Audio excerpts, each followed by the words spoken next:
Today we're going to make 3 cards from Brutus Monroe's April 2020 kit Blooming Bicycle. And in the kit there was this very cute bicycle die, which you see here cut out of white cardstock. And I'm going to be coloring it in with Zig clear color real brush markers. I'm using the violet color as well as beige on the baskets and dark gray and green gray on the tires and frame. After I complete this, I am going to pull out my Tim Holtz Tonic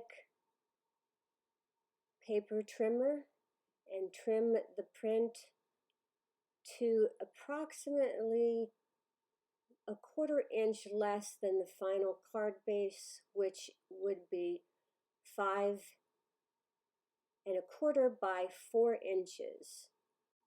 I'm going to bring in my Tim Holtz Tonic stamp platform,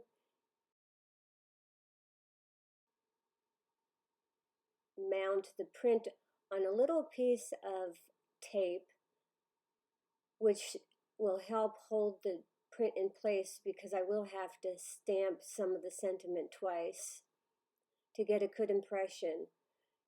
This tape will often pull off the back of your paper, but if you dull it up with a rag, this shouldn't happen. I've already cut the sentiment that comes with the kit saying, "Do what makes you happy," into 3 pieces so that it will fit nicely in the white area of this print. I'm stamping the first part of the sentiment with archival jet black ink, and I'm going to do that twice to get a good crisp image.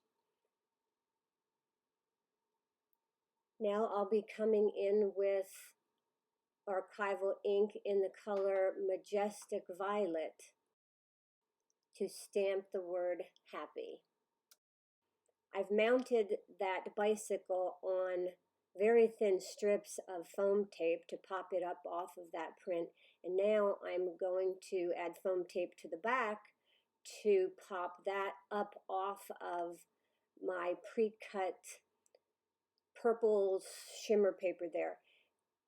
I cut that purple paper just about 1/8 of an inch larger than this print card panel, so that I would just be getting a very small border around the edge. Once that's mounted on the purple shimmer paper, I'm going to use Nouveau glue to mount this entire panel onto a 120-pound white cardstock base. I'm using the glue as it makes it much easier to position the final panel onto the base perfectly. And I really liked how this card turned out, how the bright purple pops off the paper against that black and white print background. For my next card, I am going to start with an embossing folder. I have taken the embossing folder of bicycles that came with the kit and embossed a white piece of cardstock. I am going to use a brayer to color the embossed cardstock. I have used embossing folders a lot in my crafting.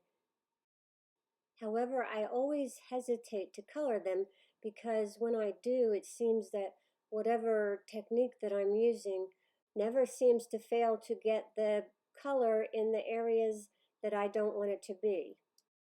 So I thought of the idea of using a brayer. I haven't seen it used much. It is very important that you get the brayer with as little paint as possible, and you can see there, right there.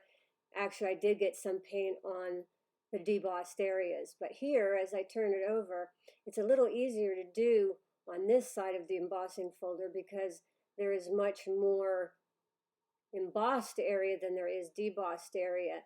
And so it doesn't get onto the debossed areas nearly as much. And also I think I'm using a little less paint than I started out with on the other side. So anyway, continue to do that in this light gray color. I just mixed a gray in with the white acrylic paint, and I'm just putting some more white on top now to just lighten it up a little and giving a little bit of a distressed look there.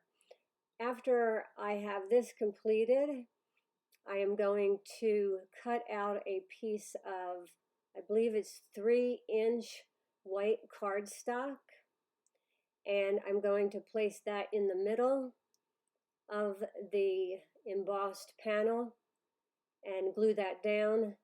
Then on top of that, I'm going to take one of the the bicycle stamps, as well as one of the sentiments, and mount those or stamp those on the white area of the card.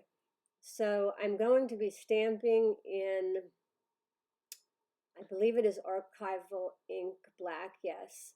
I just love the way archival ink, it gives such a nice crisp and deep black color.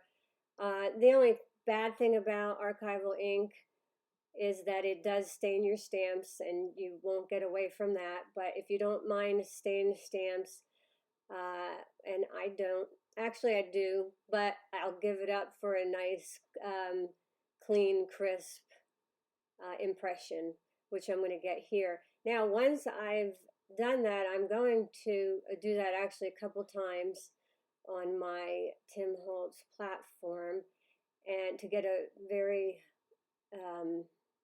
crisp image. Then I'm going to take a piece of the ribbon that came in the kit. It's the muted purple color ribbon, and I'm going to place that down over top of some of the inked areas, but then come back in with some archival ink and stamp again, so that the black ink will then also stamp onto the ribbon. This is about the only way that you can do stamping on two different surfaces. You have to do the lower surface first and then put your higher surface on top and stamp.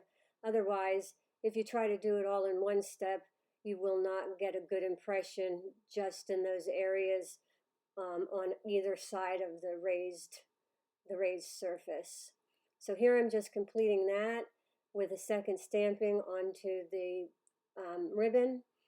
And after this, I will take the ribbon off and adhere some other tape to the back side of the ribbon and place that back onto the card base while lining up the print on the ribbon to the print on the card base.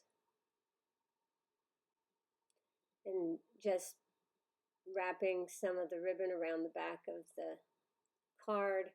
And now I will be mounting this card base onto another 5.5 by 4.25 120-pound card base. First, however, I'm going to use some of the purple sequins from the sequin bag and place them randomly on the card.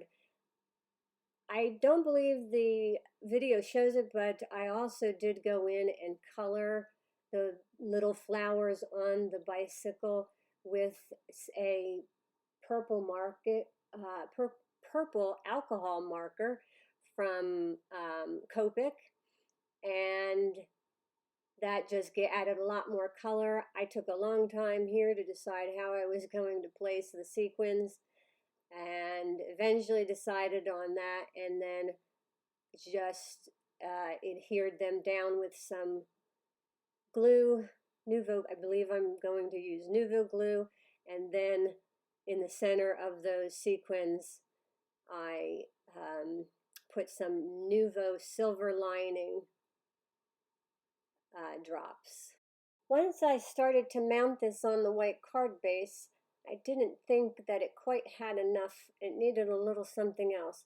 So I decided to bring in another card panel and take some of the archival ink in the Majestic Violet that I'd used previously for the other card, and take that stamp pad directly to the card panel and color around the edges.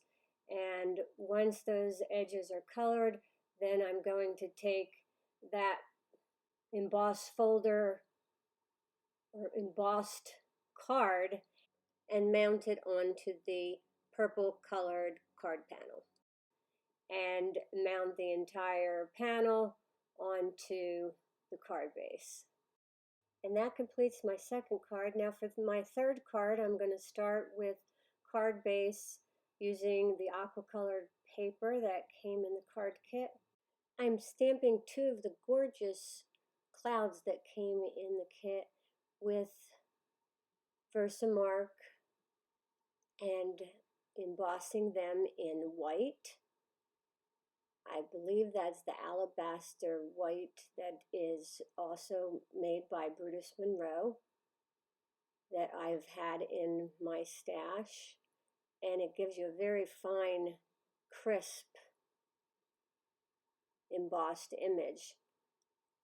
Now I'm going to cut another bicycle from the bicycle die, but I'm going to make a shaker card out of it. So I'm going to put some marks inside of the tires and then bring in a circle die cut that you see up on the right, and take that and cut two holes in the cardstock.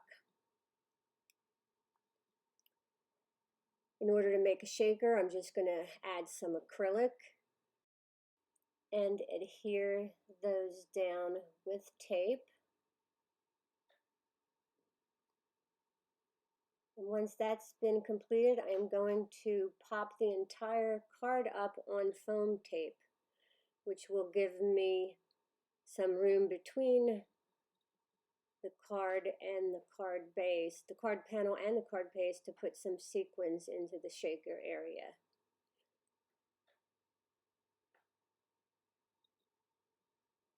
Once that's complete, I'm going to put on the top card panel. And after I looked at this card for a while, once I mounted the white bicycle onto it, I decided that it also needed something, a little something else. So then I decided to cut out a purple bicycle out of the purple shimmer card and place that on top. You can also see I have added a few other things here. I lost some footage, but I did take that stencil that came in the kit and used Ava Riel white pigment ink to stencil in those flowers scattered around the background. I also added a sentiment to the bottom left in white embossing powder. Thank you so much for spending your time today watching my video. I appreciate it, and I hope I have given you some inspiration. Please give me a thumbs up and subscribe to my channel, and have a great day.